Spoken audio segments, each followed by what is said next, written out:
Hi everybody, this is Miss Hogan at Taft, and I'm going to talk to you a little bit about using the maps.google.com. I have gone to that web address and I went ahead and typed in Washington, D.C. and went ahead and searched it, and that is what is up on the screen right here. I want to point out a couple things about how the map is, how it works in this area. Washington, D.C. is its own entity, so it is the red line here. If I hover over this, you can see there's Maryland, and here's the District of Columbia. That's what D.C. stands for. If you look at the Potomac River, which is this river running through here, there's a dotted line, and that dotted line gives us the state lines between Virginia on this side and Maryland that wraps all the way around Washington, D.C. So there's some really cool things you can do with this map. Number one is to always pay attention to what's over here on the left-hand screen. As you click on items in the map, their references will pull up over here on the left. So that's always pretty cool. We want to find out more about what's in this area for your travel plans. So I'm going to come down to the bottom right and use the zoom button to zoom in. The more I zoom in, the more things that will pop up on the map. You can see the United States Capitol is now listed, the Jefferson Memorial. We have Arlington Cemetery, which is actually over in the Virginia side of things. And I'm going to go ahead and zoom some more here. And now we really can start to see the streets and things like that. You will also notice that there are little blue M's, and these indicate where the metro lines are. So when you're needing to get from place to place, the metro is the most efficient way to go. So that will help you plan. So anywhere you see a blue M, you have a metro stop, so you know how far you have to walk to get to the next location. This large green area through the center here is actually called the National Mall. Not to be confused with something like a structure like Lyndale Mall. All right, this is all green space that has the Smithsonian Museum on it, and the monuments, Washington Monument, Lincoln Memorial is the other end. The reflecting pool here is in the middle, and many of the memorials are around that mall area, and the White House sits way up here on the mall. If you click on items here, so if you were interested in going to the Washington Monument, when I click on that, the information over here on the left changes.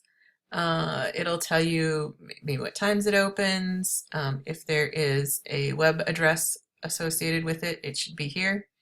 NPS here stands for the National Park Service, and they are the government group that actually runs the mall and manages all the things on the mall.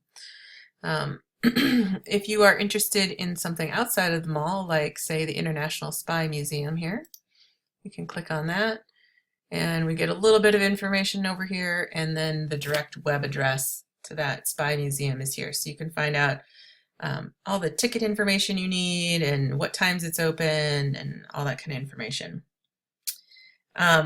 As you're exploring the map, I would encourage you to make sure you slide the map this direction so that you can see what is over here on the Virginia side of things.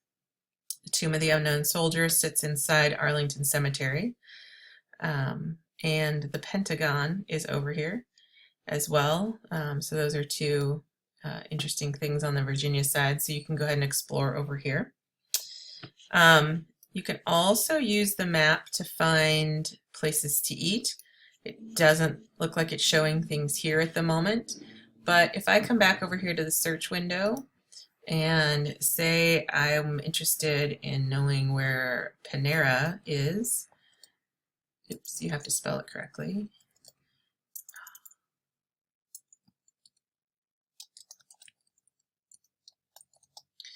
I can type in Panera locations in Washington, D.C. and have it search, and it will pop up where I could find Panera Bread, and it'll give you the chain's locations over here as well. But you could see if one was near you and you wanted to plan it as part of your stop. You can do that with lots of chain restaurants, and it will show you where they are located around the city. So that's always fun to do. And the last thing that I wanted to tell you about the maps is that down here in the left-hand corner is the Earth view. So I'm going to go back here to just plain old Washington, D.C. We're going to take Panera off the map. And zoom in a little bit here. And then I'm going to click on the Earth view down here in the lower left. And this gives us what it really looks like. And you can grab the little guy in the lower corner and drag him in and drop him someplace. And you can start to walk around. So we are looking at Mary Livingston Ripley Garden. That's where I just dropped our spot in there. And you can move around and look at all the actual buildings and things like that. I should see if I could choose a better view. Let me grab him again. Let me drop him by the Washington Monument. See if I can find the monument in here. There it is. So now we have a view of the Washington Monument. So that is a pretty awesome feature of the maps, and I hope you enjoy planning your trip. Have a great day, everybody.